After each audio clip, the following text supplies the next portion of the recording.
Today, I want to talk about Chuck the Iceman Liddell.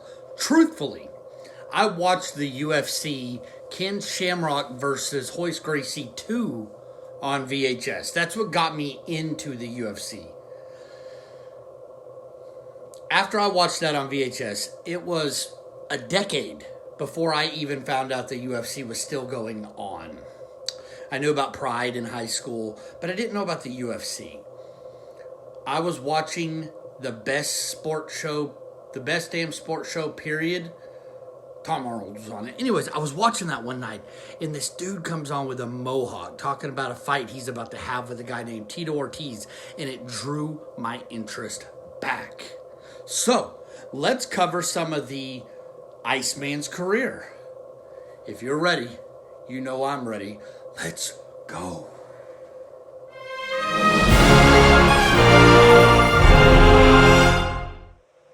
First things first, was Chuck Liddell the killer that we remember?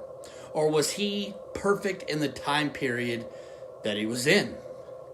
Let's reflect over a few of his fights from the past. UFC 47, Chuck Liddell is finally squaring off against Tito Ortiz. In the second round of that fight, 38 seconds to be exact, Chuck puts him away with a barrage of punches. Incredible the way he just went after him with reckless abandonment. At the end of the first round, Chuck backs him to the fence, throws a couple punches and a high kick. Boom. John McCarthy, the horn goes off. John McCarthy separates them. As Chuck's backing up, Tito pushes John McCarthy into Chuck Liddell, and he yells something. What Mike Goldberg says, he says, "You can't hurt me, you can't hurt me." Chuck came out throwing. Wasn't out cold. It was a TKO, as Jeremy Horn says. When I hit people, I knock them flat. Connor's over here TKOing dudes. He TKO'd Tito Ortiz clean. UFC 49, 4 minutes, 8 seconds. Chuck Liddell's backing up. Vernon Tiger White is coming forward. He's backing up and just goes like this. Bam. Bam. He comes at him. Bam. And Vernon Tiger White goes into the punch and almost has that same type of knockout that Rashad Evans had against Lyoto Machida. He almost had the stinky leg. Like his body went this way when he ate that jab. His body went this way and his head goes back this way and he just collapses back. Incredible. At the time, I thought the power was unbelievable. I thought we would never see another powerful striker like that again in the UFC. Hold on, guys. He knocked Vernon Tiger White out by doing this. Boom. Incredible. 2 minutes, 6 seconds at UFC 52. It took Chuck Liddell to knock out Randy Couture and win the UFC Light Heavyweight Championship. It was a rematch. Randy Couture had previously won up to that point. Actually outstruck the striker. In this fight, the second go around, Randy looked outclassed from the jump. He just wasn't ready. I don't know. Not like I would be ready if I was in there with Chuck Liddell. I just told you guys, he knocked out Vernon Tiger White like this. Okay? Not like I'm ready to get in there with Chuck. Neither was Randy. Chuck is now the UFC Light Heavyweight Champion of the world. Man, rematches feel so good. Jeremy Horn got a title shot. What? Jeremy Horn getting a shot at the title? Jeremy Horn trying to get a shot at the title? Jeremy Horn has met Chuck Liddell in the past and submitted him. This is a fight Chuck wanted back. Chuck felt like he could beat Randy Horn. Chuck was right. It took him into the second round, but ultimately he stops Jeremy Horn dead in his tracks. Just the power was incredible. My coffee mug says get after it. And that's just what Chuck did. Chuck got after it in the rubber band match against Randy Couture. Randy goes into the second round this time, but Chuck's speed, power, precision, looping left hook and overhand right seems to be too much. At this point, he has Randy's number. And you know that's all it takes. Confidence, knowing you can beat somebody because you've done it before, and then continuing to do it. Plus, at the time, Chuck had a granite chin and lead in his hands. This was a fight that I loved because whenever he knocked Renato Babalu Sobral out with that vicious kick to the face, it made me an instant fan of Sobral. It only hyped up Chuck Liddell even more. This time, they are sharing the UFC squared circle, the octagon. They're sharing that for a second time. First time was that nasty, nasty shin to the nose KO. In the rematch for the UFC Light Heavyweight Championship, Chuck only needs 1 minute and 35 seconds in the very first round to put Babalu Sobral out. Chuck looks like a killer. There's no other way to say it.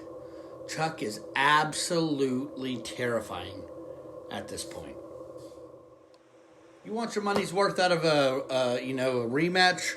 UFC 66, Liddell versus Ortiz. Go no further. Tito lasts until the 3rd round. Chuck's hitting him with everything under the sun. Tito's hanging in there. Tito's weathering the storm. He's down 2 rounds. We're into the 3rd now. He's not doing too bad, though. He's taking a big barrage of punishment. Keeps moving forward. Keeps looking for that takedown. Trying to get his angles. Trying to work himself in there. Not a horrible fight. Not Chuck's best work either. You expect Chuck to put him out in the 1st or 2nd. Tito lasts well over the halfway point of the 3rd round. Another W for Chuck. Quentin Rampage Jackson has stopped Chuck in pride. I think it was to body shots. Boom, boom, boom in the corner. He gets a shot at the title against Chuck Liddell in the UFC. It was one of the most devastating knockouts I've ever seen. Horrifying. He put Chuck out cold. But hey, everybody gets caught. Everybody gets knocked out. Everybody gets caught. One KO isn't going to change the course of a man's career. We got this. Hang in there. I know him best as Rashad Evans' buddy from Albuquerque. Now he's a coffee guru, and I do support it. Caveman Coffee, check him out. With Tate Fletcher. But Keith Jardine, with his awkward style and his stance and his hands moving, used to be a former bouncer, and he looks like he was it looks like he never changed careers. He looks like he'd be a scary, scary repo guy. Nonetheless, he faces Chuck the Iceman Liddell. And you think, easy KO. You think, easy KO. Chuck's going to come in with the left, and then the overhand right, and put Jardine away. And it doesn't happen. Not only does he not put Jardine away, Jardine outstrikes him with his awkward striking and takes away the W. A little too late, but better late than never. Chuck Liddell gets his shot at Vanderlei Silva. This fight had been hyped up forever. Woo! Forever. It was a pretty lackluster performance. Chuck Liddell skirts that W. W, baby. Chuck Liddell is now matched up against Rashad Evans.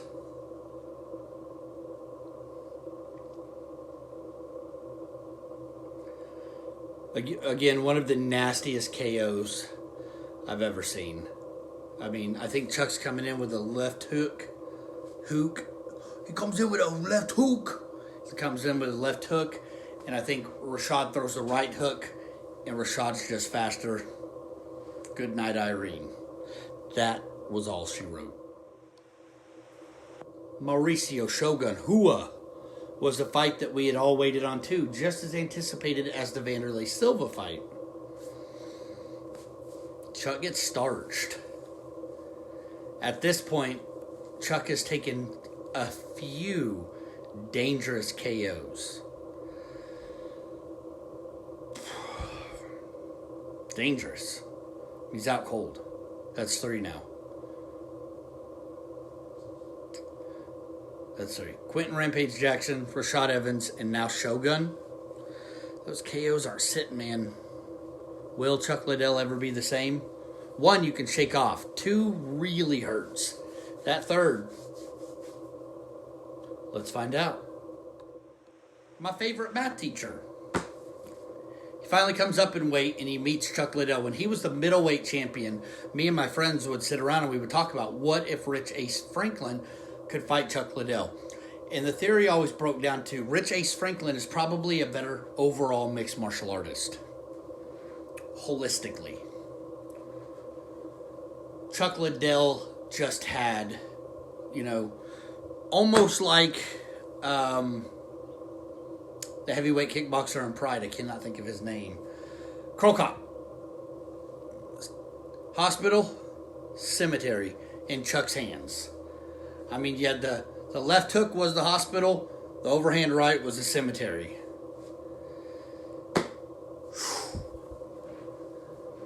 The fight finally plays out. Chuck throws a kick at one point in the fight and breaks the forearm of Rich Ace Franklin. The fight moves into close contact. They're fighting in a phone booth and just catches Chuck and puts him to sleep. This will be Chuck's final fight in the UFC. Dana White is not begging for Chuck's retirement. Frankly, he's screaming for it. The end of the era has came. He no longer can take punishment the way he could. Horrifying. Horrifying. Good job, Rich Ace Franklin, though. Bittersweet for me. Chuck Liddell goes on an over 8-year hiatus from competing in mixed martial arts. He's old. He's working for the UFC. But Father Time touched him. 8 years ago. Over 8 years ago. Father Time touched him. Fast forward. He's working for the UFC. They end up selling to WME. When WME purchases it, a lot of the former UFC fighters who were now working for the UFC lost their job. Chuck Liddell should be financially stable. He should be financially set. It shouldn't be a big deal. Early retirement for him. Enjoy your kids. Enjoy your wife. Enjoy your life. Okay? I don't know. He loses that job and all of a sudden he has that itch to compete again. Under Golden Boy Promotions, he meets for the 3rd time Tito Ortiz. Mind you, who has stayed active for the last 8 years that Chuck has not. Not that Tito's in his prime anymore. Not even that he's anywhere near it. He has stayed active. And that's all I'm saying.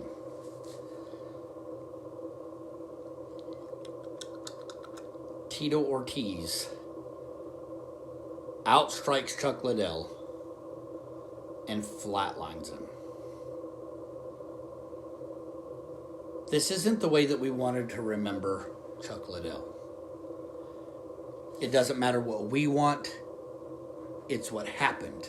It's in the history books. It's there. It's not how we want to remember our heroes. Chuck Liddell is the first guy that brought me back into the UFC. He built that excitement. Chuck Tito 1 is why I'm a fan of the UFC. To see his career go out like this, stringing several losses in a row, it's really devastating. Nonetheless, we are all mortal. We are all human. Let's talk about something fun. Who would you have liked to see Chuck Liddell face in his prime? You know who I wanted to see him fight in his prime at 205? Would have been Dan Henderson. Woo! The H-bomb in Chuck's prime. The H-bomb or Chuck's overhand right. The H-bomb or Chuck's looping left hook. The H-bomb or Chuck's head kick. I would have given anything to see that fight. Both Good wrestler, phenomenal wrestler. Great wrestler, phenomenal wrestler. College wrestler, Olympic level. I think they would have stalemated each other there. It would have came down to the H-bomb or Chuck's looping left hook or overhand right. I would have given anything to see that fight. Who do you think would have won that? Who do you think would have won that? Chuck versus Dan Henderson. Let me know down in the comments. If you like the thumbnail, who did I get it from? Where did I get it from? You know who I got it from. Brian. Follow the guy on Twitter. Hit him up if you need any thumbnails made. Trust me. Great guy. Great material. He's a great dude. He's a great guy. And really, very creative. Perfect. Hey guys, be sure that you comment, like, and subscribe to the channel. Let me know, who do you wish Chuck would have fought in his prime, and who would have won, Dan Henderson or Chuck Liddell? So the point of the video was Chuck's history and where would he be at today. I don't believe Chuck Liddell would have been Chuck Liddell today. He would have never beat the likes of John Jones. Chuck, got to stop calling him out. You got to stop calling him out. He would have never been able to beat Gustafsson. He would have never beat Daniel Cormier. I mean, the list could keep going. He just couldn't compete with the level of competition today. The game has evolved. And that's what they said about Hoist Gracie when he got beat by Matt Hughes. That's what they say when Ken Shamrock was once the world's most dangerous man and got thumped by Tito a few times. The game has evolved. When he was king, he was king. Today, he would get ate like sheep. Chuck Liddell's one of my greatest favorite fighters of all time. He's one of the greatest fighters for his era. But today, he's a sheep among wolves.